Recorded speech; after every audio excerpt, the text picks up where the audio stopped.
আমার ভাইদের যারা খুন করেছে, আমার ভাইদের যারা হত্যা করেছে, আমার ভাইদের যারা শহীদ করেছে, তাদের চুল পরিমাণ ছাড়তে হবে না।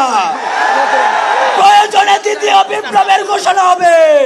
আমরা আজকে দেখতে পাচ্ছি মুজিববাদী সংবিধান এখনো বহাল রয়েছে।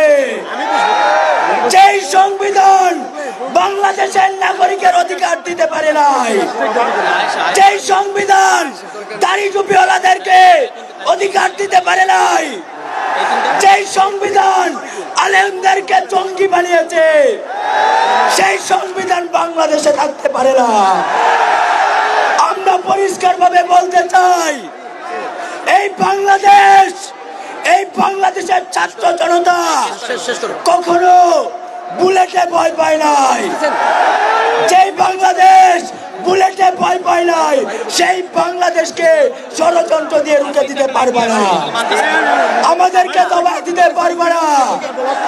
পরিষ্কার ভাবে বলতে চাই, আমরা যখন ঘর ছিঁড়েছিলাম, আমরা যখন বলেছিলাম আমরা নাও ফিরতে পারি, আমাদের ফেরার আর কোনো ইচ্ছে নাই, কিন্তু এই বাংলার জমিনে ফেসিবাদের কবর রচনা করে যাবো ইনশাআল্লাহ। ইনকিলাব।